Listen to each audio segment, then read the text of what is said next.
happy Easter. Today it is Easter Sunday and I am planning to vlog today. I haven't vlogged in a while because, like I always say, to be honest, life is crazy at the moment. It's last year of my bachelor's in architecture, final project. Towards the end of the semester, life is just getting very crazy. But it's Easter Sunday, so I'm going to have a day off of working and just enjoy some time with my family, eat lots of chocolate, obviously. And we're planning to go to Montacute House, which is a National Trust property an hour away from Bath, kind of towards the southwest. And yes, apparently the gardens are really beautiful at this time of year. The borders are filled with daffodils and tulips, and I can't wait to go and just have a nice day. And this is my outfit that I'm wearing today for Easter, which I thought I'd show you because it's quite cute. So I have this skirt, which I got from Rouge, and it's a French brand. And I feel like I've shown this before. I've worn this with a pale pink shirt tied up around the waist, but today I've got it with a cardigan because it's kind of cold, but I still think it's a really cute outfit. So at least even though it's cold, I can feel a bit more in the spring mood with the floral skirt. So that's what I'm wearing. And the table is prepared for Easter breakfast because obviously because my parents are from, well, my mum's from Poland, my dad's from Albania, so at home we have a real mix of traditions, and in Poland, Easter breakfast is very important. It's a big deal, and traditionally they'll have lots of hams, cheeses, eggs, mayo, bread. Like, it's the big part of Easter. And we've prepared this beautiful table. You can see that someone has already been cracking into their Easter chocolate, but here we've got some lovely fresh bread, and we've prepared this salad, which is basically like cottage cheese mixed with diced radish and spring onion, and I love this. It's so good. Very much an Easter flavour for me. We have some hyacinths and tulips here, which are lovely. I love the colours. And we also have this egg wreath, which we've put on the table just because it kind of adds that Eastery feel to it. Some more bread. Then here is where we've got like the kind of hams, cheeses, salad stuff, some cress, because again for me, eggs, mayo and cress is definitely an Easter flavour. So we've got mayo, some jam because my sister prefers jam with her toast, and then some shan, which is basically like horseradish sauce, but very, very spicy. It's not like the English one, and that goes really well with the ham. Some eggs, and yes, the china as well. This is my seat because it has my favourite plate. We've got our mix and match Royal Albert set today. But this is my favourite one. I think this one is 1920s Spring Meadow, so I guess it's very fitting for today. And the coffee's already made. So yeah, that's our Easter breakfast table. And before the coffee gets cold, and because I'm very hungry, I'm going to go and eat breakfast now. And yes, later we'll be heading out. It's a little bit cloudy, but it doesn't say it's going to rain today, so fingers crossed the weather will be good, because the past few days the weather has been nice. So yeah, I'm looking forward to the day.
Recognise Montacute House from being featured on TV, since it has been used in several films and series, including the 1995 version of Jane Austen's Sense and Sensibility, the BBC adaptation of Wolf Hall, and the 2004 film The Libertine. Located in the village of Montacute, in South Somerset, the main purpose of the house was to be a statement of wealth and ambition, and construction was completed in 1601. During this period, style was shifting from medieval Gothic to the Renaissance classical, and today it is considered a masterpiece of Elizabethan Renaissance. The house was commissioned by Sir Edward Phillips, Master of the Rolls, and notable for having been the prosecutor of the trials of the Gunpowder Plot. Descendants of the family owned the house until the 20th century, and then the house was briefly let to tenants until it was given to the National Trust in 1931. One of the highlights of the house is the long gallery, which spans the entire second floor of the property. It is the longest in England at an impressive 52 metres long. Today, the gallery houses over 60 Tudor and Elizabethan portraits on loan from the National Portrait Gallery, but these galleries are a common feature of 16th and 17th century houses and were used for many purposes, including entertaining guests and exercising and playing sports during bad weather. The gallery at Montacute was even used by the Phillips children to ride their ponies.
So it's the next day and I had such a lovely Easter yesterday. I hope you enjoyed spending the day with me as I explored Montacute House, because it's such a beautiful house and the gardens were lovely at this time of year, and I was lucky with the sunshine as well because the weather forecast was a bit questionable, but it was a really good day.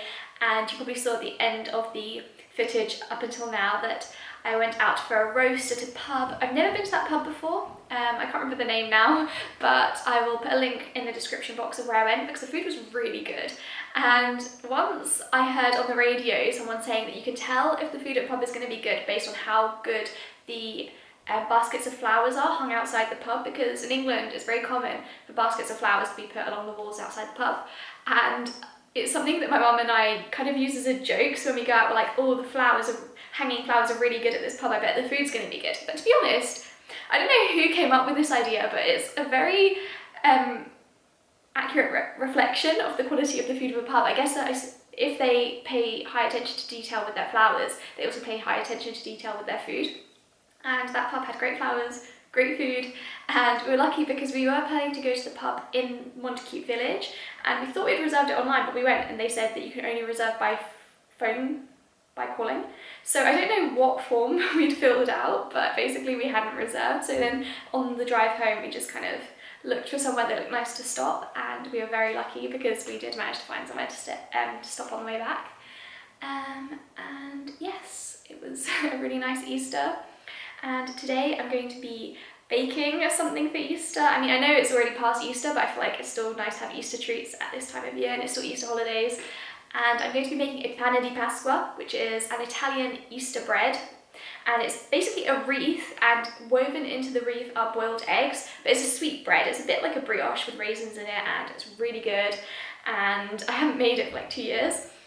So I was like, you know what, I need to make some this year. It's really delicious and very easy to make, and it's one of the first breads that I made that got me into bread making, so it's a really easy recipe to follow. And I used the website Giallo Zafferano, which is an Italian recipe website, but they have millions of amazing recipes on there. So I've used recipes on there for making fresh pasta, different breads, like they have a really good rosemary bread recipe and cakes, tarts, basically everything, and it's a really good recipe. So I'll link that down below as well, so if you decide to try this recipe out, then you can follow that. Without further ado, I'm going to start baking, and I have prepared 350 grams of strong bread flour, 150 grams of 00 flour, and I have, the recipe says to use 50 grams of condensed milk, but I normally up that to 100 because there's no sugar, and I feel like this gives it the sweetness. And I don't know, I feel like it works better with a little bit more condensed milk. And then I have 125 millilitres of whole milk, 2 eggs, 30 grams of fresh yeast. I think the recipe says to use dried yeast, and if you prefer to, you can, but with all my previous baking videos, you've seen that I always use fresh yeast just because I find that the result is better. So I have 30 grams of fresh yeast, 150 grams of butter, and I forgot to take this out of the fridge. So unfortunately it's cold, but I'm going to leave it in the sun. Well, I have left it for a little bit and I think it's going to be good enough. We're going to go with it as it is. And then you need a pinch of salt, so I have the salt here. And that's everything you need, it's as easy as that. So you start by putting the flour into the mixer. Obviously you can do this by hand, I've got KitchenAid because I do it the easy way. So I'll just put that straight in.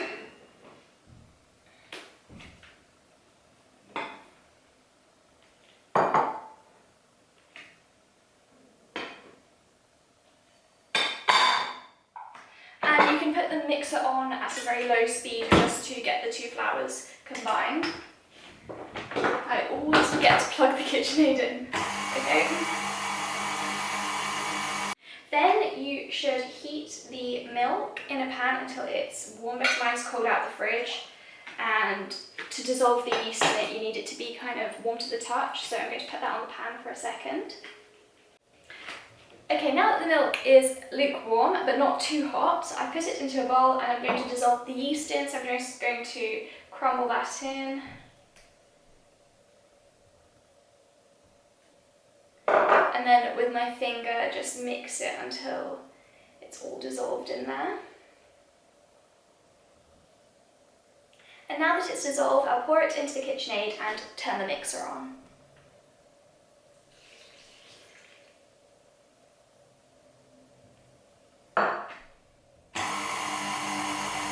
And now I'm also going to add in the condensed milk.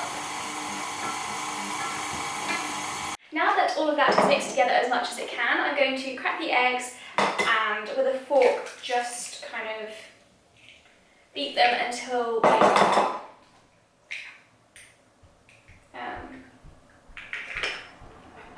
smooth, I guess you'd say, and then add those into the mixture as well.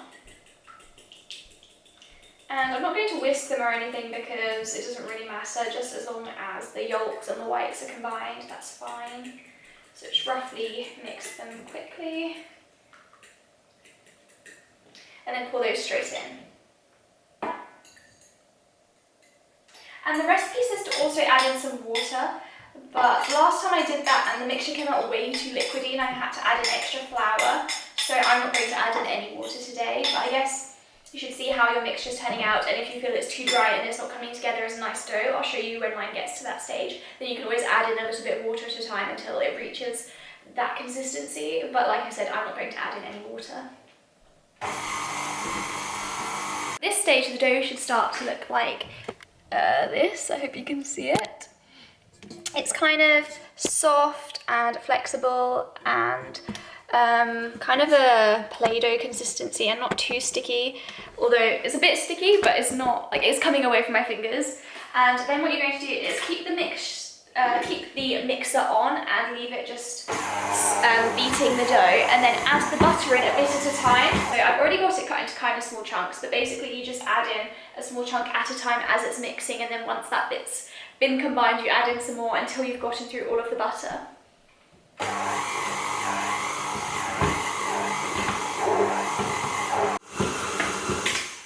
Okay, so I've left this to mix for like kind of 5 minutes just to beat the dough a lot. And now it is lovely and smooth, and you can see it's really come together into a really nice, soft, oh, it's so fluffy. I can't even describe to you how fluffy this is, but it's such a beautiful dough and it smells really good. Like my mum just walked in saying, have you already been baking because it smells so nice? But no, it's just the dough. It's such a good dough. So what I'm going to do now is flour the surface here, like so that the dough doesn't stick to it. And I'm going to add in some raisins. I've got 100 grams of raisins in this bowl, and I would say to add them in by hand because whenever I put them in the mixer it just doesn't work. So I'm going to put the dough onto the floured surface, which is just such a joy to knead this dough because it's so fluffy. and add in the raisins bit by bit because it's kind of hard to get them into the dough. But I don't know if you can see if the camera's too high or not, but I just kind of put them in and then fold the dough over, put some more in, and just kind of like keep adding them that way until they're all incorporated, all 100 grams of raisins.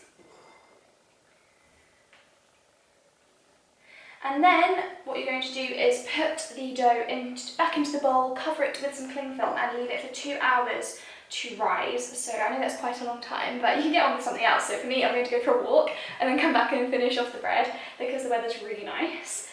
It's nice and sunny, and I've been inside all day. Actually, no, I went for a run earlier today, so I have been outside.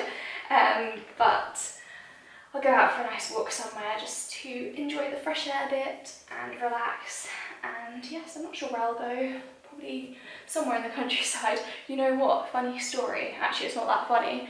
Is a few days ago I went for a walk in this village, and a dog basically, well, it didn't attack me, but it felt like it was attacking me. So there's this farm where I go on my walk on the route in Steeple Ashton that has a dog that always escapes. So a few times he's basically accompanied me on the walk because he just kind of follows along, which is fine because when I see him in the path and he comes along, he's very friendly and he doesn't do much. He just follows along and then leaves and goes his own way.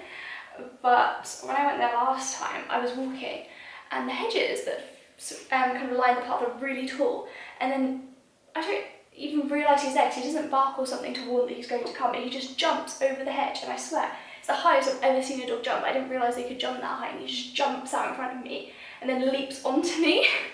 And in the moment I thought he was attacking me because I didn't recognise the dog, and he kind of had his teeth flared and he was like jumping at me. So what I do is I just raise my hands because I don't know what else to do, and I just think in my head, please don't bite me. But then he kind of just like pounces onto me and it hits my hand. So luckily I had my hands in front of my face, otherwise he would have hit my face. And then just kind of like jumps around. So I think he must have either smelt me from the other side of the hedge and then come out to say hi, but obviously in a way that really terrified me. Because like I said, it was really intimidating, and I had like his saliva all over my sleeve and then mud all over me from when he jumped on me. But I'm fine, and yeah, he didn't attack me, so it's all good. It was a bit scary, so I don't think I'll be going there again just because I'd rather go somewhere else now. But yeah, I'll probably go somewhere in the countryside, but that was quite an intense experience. But yes, now all of the raisins are in the dough, and it looks like this is so fluffy. It's just such a beautiful dough. So like I said, I'll put this into the bowl again, cover it with some cling film and let it sit for 2 hours, and then I will check back in with you. Hi, so I've just come back from my walk. Sorry about this awful lighting, but it's kind of dark outside now, so I've had to put the lights on. But it was a lovely walk. The weather was nice, the blue skies, and no dogs jumping out hedges and attacking me, so all is good. But now I've come to carry on baking. You can see because the dough was about here when I left, and now after 2 hours, well actually it's probably been over 2 hours, but that's okay. But you should wait for 2 hours, and it's risen so much. Oh my god, the smell of this is amazing. So I can't wait to bake this. I have a cup of tea this evening with some nice fresh warm bread, butter melting into it. Oh, delightful. So, okay, the next step is to, I should say actually at this point that you should have 5 boiled eggs. I will reveal later how you're going to use these boiled eggs, but I have boiled them as soon as I come back, and they are now in some cold water to cool down. So you would need to do that at this stage. And then what you're going to do is prepare the wreath. So what I'm going to do is flour surface and tip out the dough onto the surface.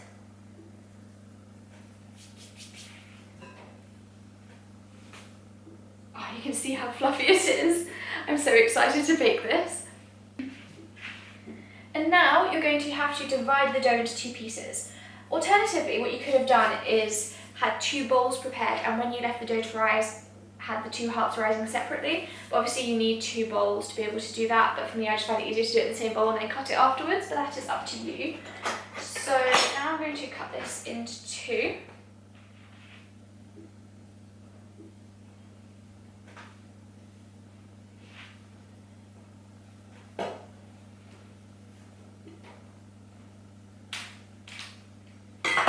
now what you have to do is kind of stretch, oops, a raisin fell, but stretch the two pieces into long sausages, and try not to squeeze them too much because you don't want all of the air to come out because they're nice and fluffy. So just kind of hold them out and kind of gently tease them into two long sausages, two long strips, whatever you want to call them, of about even size. Obviously if they're slightly uneven it doesn't matter because you're going to twist them together to make the wreath, but roughly even. And then I might need to adjust the camera a little bit. Okay, I hope this angle is a bit more visible for you and that you can see better, but now what you need to do is connect two ends of the two long pieces, and then from there twist them together just in a loop. It's very easy to do, it's not really plaiting, you're just twisting one over the other until you get all the way along the dough. So you have this really long twist, and then all you do is connect the two ends to make a circle, and it's as easy as that. I'm going to try to twist the ends together just so it holds better in the oven, but it doesn't really matter, just as long as you have a circle that is twisted like that. And I'll show you from above so you get an idea of what it looks like. But that is what you're going for. And obviously the more even it is, then the more even the final wreath is going to be when it is baked, but it's okay. Even if it's not perfect, it will look great and it will taste great and it will have a bit more of a rustic homemade look, that's fine. I just accept that that happens with my baking, but this is what you're going for. And now for the eggs. First, actually what I'm going to do before I put the eggs into the wreath is put the wreath onto the baking tray, which I've already prepared with a piece of baking paper just because I feel like once the eggs are in it's going to be more fragile and difficult to move. So what I'll do is just gently transfer this without breaking the dough onto the baking paper. Move you along a bit. And now what you're going to do is with the hard-boiled eggs, oops, some raisins have fallen out, you've already prepared and let cool down, what you're going to do is decorate the wreath with them. So obviously eggs are a big part of Easter, they're symbolic, new life. And I'll put a picture actually next to me now so you know what it's supposed to look like once you have the final product. But the eggs are traditional in the Pane Pasquale to decorate the wreath. And what you do is where you have the folds of wreath, where there's a twist, you're going to tuck the eggs in between and kind of just tease the dough around the egg so it sits nicely like a little nest. And I mean, it depends how big your dough is and how many folds you have, how many eggs you want to use. You don't have to use all of them. You use more or less. It also depends on the size of your eggs because these eggs seem very large. I'm kind of struggling to fit them in, but we're going to do our best. And they need to be hard boiled because if you use, I know that obviously when bread bakes in the oven, the eggs will cook, but if you use raw ones, I feel like they would explode in the oven, so you have to boil them beforehand. Okay, I should be able to fit all 5 in actually. I was worried that I wouldn't, but it's working. And it looks very beautiful. I'm going for white eggs because once the bread is baked, it's a lovely golden brown colour, so I think the white is a nice contrast. If you used brown eggs, then it would kind of be the same colour as the wreath and it wouldn't be as pretty. The last time I did it, I used a lovely pale blue egg, which also looked beautiful once it was baked. Alternatively, you could use like coloured eggs because I know in lots of cultures it's very popular to use special dyes to change the colour of the eggs, or you could use natural dyes. And that would look very beautiful in the wreath as well, to have colourful eggs. But I've gone for white, I think they're going to look lovely. And this is what the final product looks like now. And the last step before you put them into the oven is just to cover the bread with some egg yolk so that it will be like a lovely shiny finish once it comes out of the oven. So I'm going to do that now. Okay, so I've just put an egg yolk into this little pot. Now I'm going to put in a dash of milk. Not very much at all, just a small amount. And now I'm going to mix this together until it's completely combined. And then with this special brush, I will completely cover the loaf with the egg and milk mixture. And like I said, that will just give it a really shiny finish when it comes out the oven. And it just, I always do that when I bake sweet breads because I feel like it just makes them look really professional, and yes, it'll be beautiful. So I'm going to go around the loaf without covering the eggs because it will make the eggs look odd. Obviously, I just did it now, but I can't help a little bit of it getting on the eggs, but going to try my best to go around them. I might actually use a tissue to wipe it off the egg where I've accidentally splashed it on there, because otherwise it looks a bit strange because it goes a dark colour. Yeah, so I hope you all had a lovely Easter, and please comment down below what you like to bake for Easter, because I find it really interesting. Like, obviously this is an Italian bake that families make at Easter time, and I find it really interesting to learn about different cultures and different traditions, different recipes, trying them out at home to, you know, explore different cultures that way through food. And I think this is such a beautiful tradition.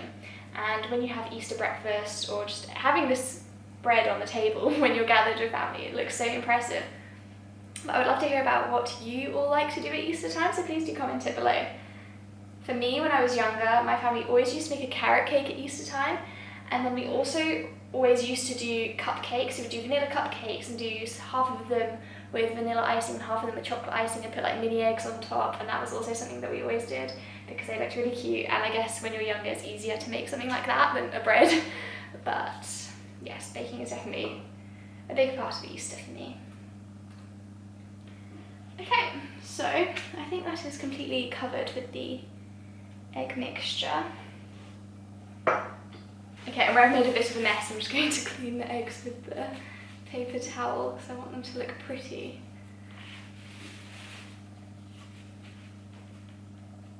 Okay, I think that will do. Now I've preheated my oven to 160 degrees Celsius because it's a fan oven. If you have a fan oven, leave it in for 30 minutes at 160 degrees Celsius. But if you don't have a fan oven, then heat your oven to 180 degrees Celsius and leave it for 40 minutes. That's what the recipe says anyway. And for me that worked, the timing was perfect. Like I always say with baking, it really depends on your oven and you need to know your oven. Mine was quite strong, so normally I need to leave things in for a bit short amount of time. So yes, I'm going to put it in now and I'll show you what it looks like when it comes out.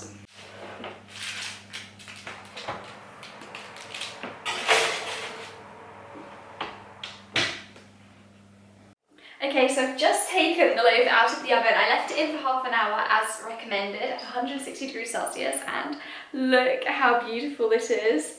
As a centrepiece for an Easter table, oops, I don't want to drop it, it looks perfect. Isn't it just stunning? And I know that hard-boiled eggs might seem a bit strange because they don't necessarily go with sweetbread, but what I normally do is serve it like this, and then when I slice it I'll take out the hard-boiled eggs and just eat them separately. But it's traditional to do it this way, and it's just so stunning. So I can't wait to tuck into this now. Okay, I'm about to slice into it, and I really just can't wait because it smells so good. I'll find a bit without an egg so it's easier to cut.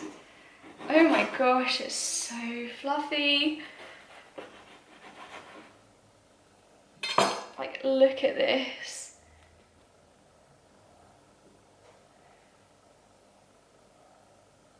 It's literally just so... Oh, I don't know if you can see the way the bread rips, but it's just amazing. And I've prepared a beautiful Eastery plate with flowers on, and I'm going to go ahead and butter this now.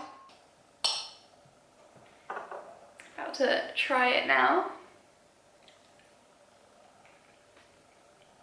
Oh my gosh. You just need to go and try this recipe. It's the perfect thing to bake at Easter time. So beautiful, tastes amazing, so fluffy.